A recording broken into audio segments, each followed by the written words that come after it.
C'était superbe. Laquelle des deux est la plus jeune? Quand je m'ennuie, je me sens très vieille. Et ce soir, vous avez quel âge? Ce soir, j'ai 1000 ans. C'est pas en faisant des petits baisers mouillés à ton baron dans un trou à rats que tu vas t'en sortir. Maurice veut m'épouser. Mais tu crois vraiment qu'un baron va épouser une fille comme toi? Qui dois-je annoncer? Gabriel, Coco. Qu'est-ce que tu viens faire ici? J'ai ma soeur qui habite pas loin. Tu habites chez Balzan? 2 jours. On peut savoir ce que tu as fait de la robe que je t'avais offerte? Je l'ai rependue à la fenêtre. J'avais l'impression de porter tes rideaux. C'est dommage. Tu ressemblais presque à une femme. Vous êtes élégante.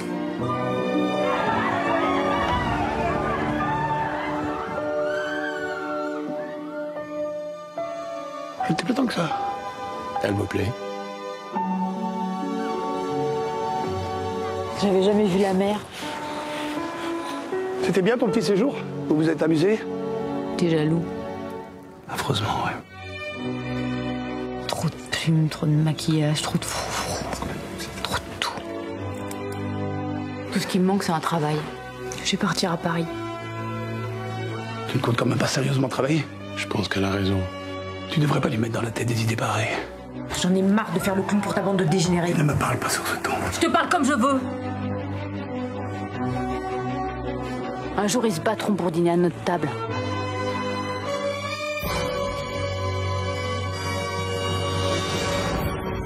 En fait, moi je me suis intéressée aux jeunes années de Gabrielle Chanel, qui à ce moment-là est une fille d'un milieu très pauvre, qui rêve d'être chanteuse, mais qui a un caractère incroyable, extrêmement déterminé.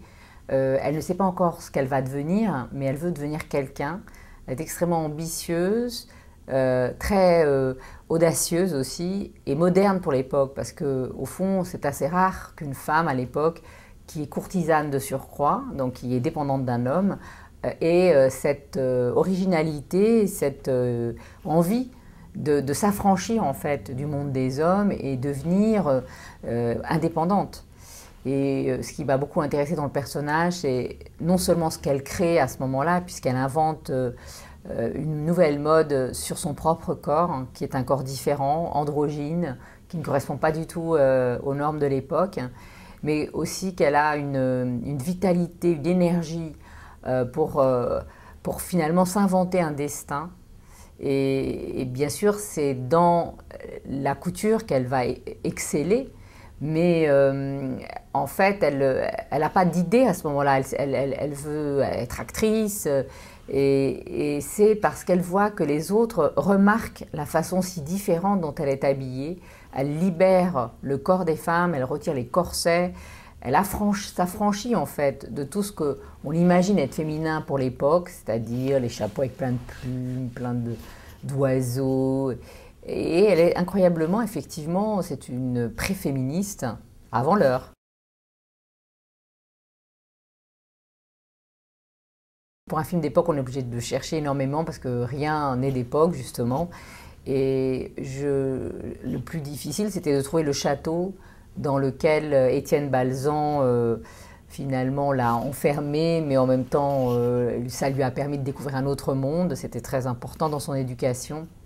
Et je voulais un château qui soit en même temps blanc, très français, avec des paysages de campagne vraiment qui fassent aussi rêver, parce que en fait Chanel a toujours été enfermée quand elle était à Moulins dans ses petites chambres de bonne, dans ses petits cabarets, et donc c'était important qu'elle ait tout d'un coup pour la première fois le sentiment de l'espace. Et donc on a trouvé ce château qui était un peu en ruine, je dois dire, qu'on a complètement refait. Enfin refait, on a construit des terrasses, on a tout aménagé à l'intérieur. Et je trouvais qu'il y avait un goût très français et très finalement aussi Chanel. Et il était à 50 km de Paris. Donc on s'est installé très longtemps dans ce château, parce qu'une grosse partie du film se tourne là. Puis on a tourné sur la plage de Trouville, qui est la plage de Deauville dans l'histoire, mais Trouville est une plage qui est restée beaucoup plus intouchée en fait. On a tourné, on a tourné dans l'hôtel de Marcel Proust, hein, c'est-à-dire à Cabourg. On a tourné aussi en Normandie. On a tourné au début là où elle se fait l'orphelinat où elle se fait abandonner, je crois que c'est la basse Normandie, dans un endroit incroyable et qui avait l'air vraiment si proche des photos du réel orphelinat. On a tourné rue Cambon, dans l'endroit mythique de Chanel, dans ces escaliers qu'elle a elle-même fait construire dans les années 20. Ça, c'était assez incroyable de voir Audrey Tautou en Chanel, voilà, face à tous ces miroirs qui décuplent son image. Et c'est très cinématographique de cette construction. C'est assez incroyable. Comment vous vous appelez? Tout le monde m'appelle Coucou. Tu as un destin à part. Tu ne ressembles à personne.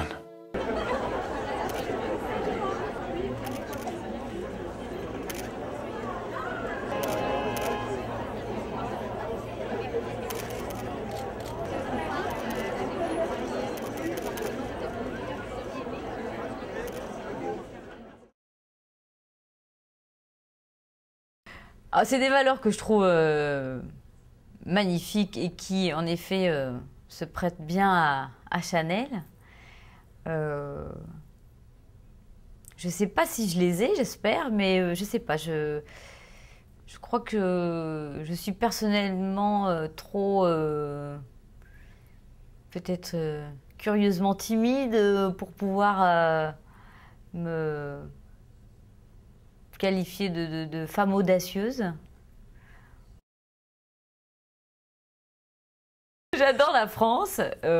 Disons, quand j'ai envie de me ressourcer, c'est plutôt que je vais dans ma famille, donc en Auvergne, là d'où vient Coco Chanel. Voilà. Sinon, j'aime beaucoup la Bretagne, le golfe du Morbihan.